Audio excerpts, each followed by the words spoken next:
Chapter 5. The Duchess of Bathwater. "So, what are you?" asked Clarence.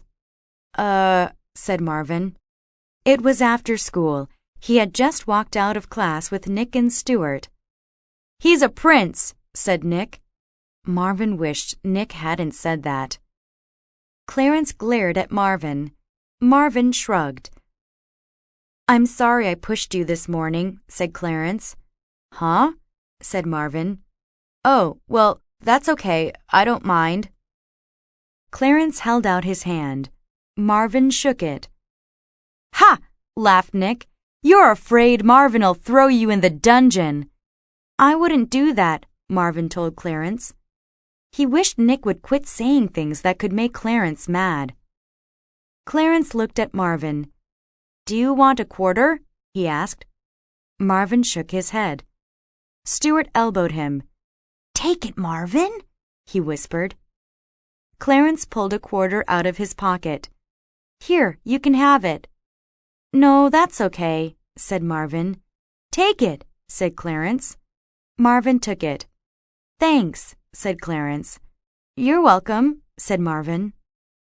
Clarence walked away. Nick and Stuart cracked up. Casey Happleton and Judy Jasper came out the door. "Goodbye, Prince Marvin," said Casey. "See you tomorrow, Prince," said Judy. The two girls ran away, giggling.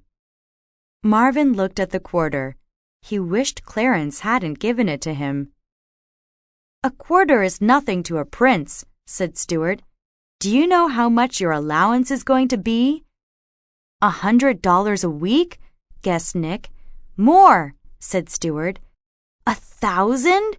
asked Marvin. Stuart shook his head. Then he said, "Your weight in gold." Nick whistled. "You should eat more," said Stuart. "The more you weigh, the bigger your allowance." "You could have 3 ice cream sundaes a day," said Nick. 4, said Stuart. 5, said Nick. 6, said Marvin. "Come on," said Stuart. "Let's go to your house and call up your father." "Why?" asked Marvin. His father worked at an office in Washington, D.C. "The King of Shampoo," said Stuart. "Oh, my father," said Marvin. "Duh," said Nick. They went to Marvin's house. He tapped the Redpost as he walked through the gate. They went straight to the phone in the kitchen. Stuart gave Marvin the number to call. Marvin looked at the phone. "Don't you want to call him?" asked Stuart. "Sure I do," said Marvin. He wasn't sure. "Well, do it," said Nick. "I will," Marvin said. "Don't rush me." He picked up the phone. "What are you going to say?" asked Nick. Marvin took a deep breath, then dialed the number. "Are you going to call him Dad?" asked Nick. A woman answered the phone.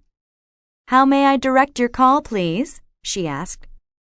"I would like to speak to His Royal Highness, the King of Shampoo, please," said Marvin.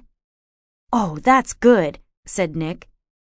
"I'm sorry, the king isn't here. May I help you?" said the woman.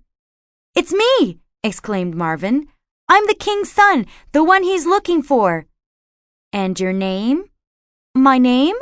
Marvin smiled at Nick and Stuart. "Prince Robert." The woman laughed. "That may very well be," she said. "However, we've received lots of calls. Do you go by a different name?" "Oh," said Marvin.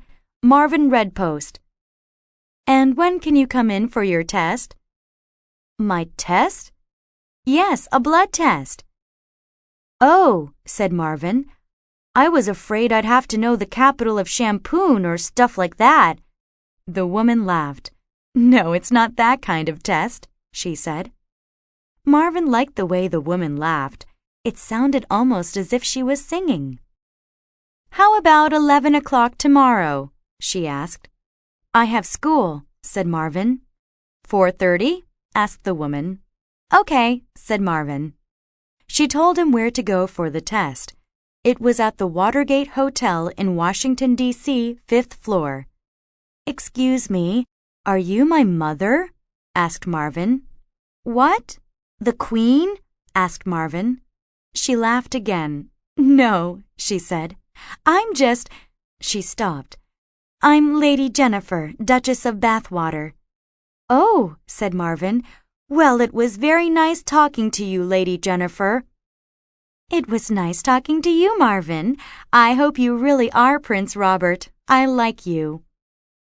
Marvin hung up the phone. Tomorrow at 4:30, he told his two best friends.